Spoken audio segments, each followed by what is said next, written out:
ফেলাম। তো সকালবেলা আম্মু গেছে নানু বাসায়, নানু অনেক অসুস্থ, ওনাকেই দেখতে। তো সবাই আমার নানুর জন্য দোয়া করবেন। যেহেতু আম্মু নাই, রান্না বান্না আজকে আমাকেই করতে হবে। সকালে আমরা হোটেল থেকে পরোটা ভাজি এনে খেয়েছি, এখন তো দুপুর হয়ে গেছে, তো দুপুরে রান্না করতে হবে। তো চলেন রান্না বসাই।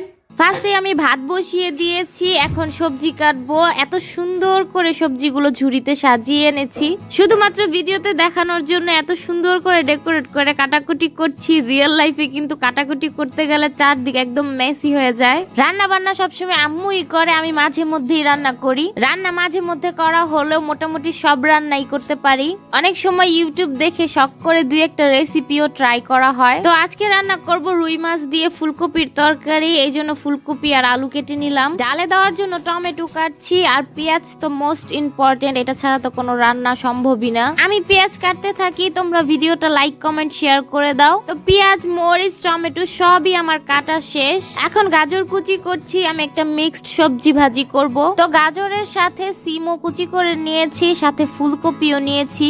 সব সবজি তরকারি কাটাকাটি শেষ। কিছুদিন আগে আব্বু এক কাঁধি কলা এনেছিল, সেগুলোই পাকার জন্য ছালা দিয়ে ঢেকে রেখেছিলাম। তো দেখেন বেশিরভাগ কলাই পেকে গেছে। তো আগে কলা খাওয়া যাক, তারপরে রান্না বান্না শুরু করব।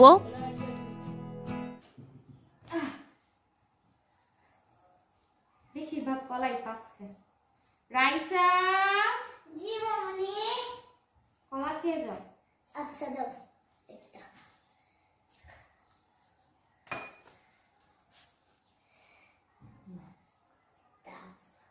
রাইসার রিয়াকশন দেখি আপনারা বুঝতে পারবেন কলাগুলো খেতে কেমন। সবজি ভাজি করার জন্য কড়াইতে সরিষার তেল, কাঁচামরিচ, পেঁয়াজ দিয়ে দিলাম। এই তো আমি খুন্তি হাতে দাঁড়িয়ে আছি। রান্না করতে ভালো না লাগলো, তরকারি নাড়তে আমার অনেক ভাল লাগে। তো সেই কাজটা আমি অনেক শখে করছিলাম। তো আমার মতো কার কার তরকারি নাড়তে ভাল লাগে অবশ্যই কমেন্টে জানাবা। পেঁয়াজ ভালোভাবে ভেজে আমি সবজিটা দিয়ে দিয়েছি, আর মাশাআল্লাহ সবজিটা তিনটা কালার মিক্সড, এত সুন্দর লাগছে কালারগুলো। সবজি ভাজিতে শুধু লবণ দিলাম, আর কোনো মশলাই অ্যাড করব না, একদম র ভাজি করব। সবজিটা সেদ্ধ হওয়ার জন্য ঢাকনা দিয়ে ঢেকে দিলাম। এখন একটা বাটিতে সরিষার তেল ঢেলে নিয়েছি। এখন এটাতে ধনিয়ার গুঁড়া, মরিচের গুঁড়া, হলুদের গুঁড়া, লবণ দিয়ে ভালোভাবে মিশিয়ে মাছগুলো দিয়ে মাছগুলো ভালোভাবে মশলার সাথে মিশিয়ে নিচ্ছি। মশলায় মেশানোর পর মাছগুলো রেস্টে রাখার সময় ছিল না, তো আমি সাথে সাথে মাছগুলো ভেজে নিচ্ছি। কালো কড়াই দেখে কিন্তু কেউ বাজে কমেন্ট করবেন না, এটা লোহার কড়াই, আর আমার আম্মুর সব থেকে পছন্দের কড়াই এটা। যেহেতু মাছগুলো দিয়ে তরকারি রান্না করব, তাই কড়া ভাবে ভাজবো না, একদম হালকা ভাবে ভেজে মাছগুলো উঠিয়ে নিব। এদিকে ঢাকনা উঠিয়ে দেখি সবজিগুলো একদম সেদ্ধ হয়ে গেছে। তো নামানোর আগে ধনেপাতা কুচি দিয়ে দিলাম। এই তো আমার মিক্সড সবজির ভাজি রান্না কমপ্লিট। এদিকে আমি ডালটাও বসিয়ে দিয়েছি, এদিকে আমি ফুলকপির তরকারিটাও বসিয়ে দিচ্ছি। এখন কিন্তু প্রায় একটার ওপরে বেজে গেছে। নরমালি রান্না করতে যেই টাইম লাগে, রান্নার সময় ভিডিও করলে তার থেকেও দ্বিগুণ টাইম লাগে রান্না করতে। তরকারি ভালোভাবে কষিয়ে ঝোল দিয়ে তরকারিতে মাছগুলো দিয়ে দিয়েছি। এখন তরকারি প্রায় হয়ে এসেছে।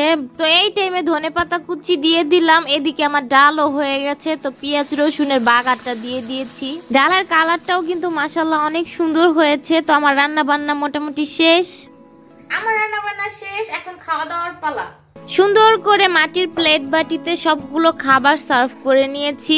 এখন খাওয়ার পালা। আমার রান্না বান্না তোমাদের কেমন লেগেছে অবশ্যই কমেন্টে জানাবা। তো আমি খাওয়া দাওয়া করি, তোমরা ভিডিওতে লাইক কমেন্ট শেয়ার করে দিও। আজকের মতো এই পর্যন্তই। আল্লাহ হাফেজ।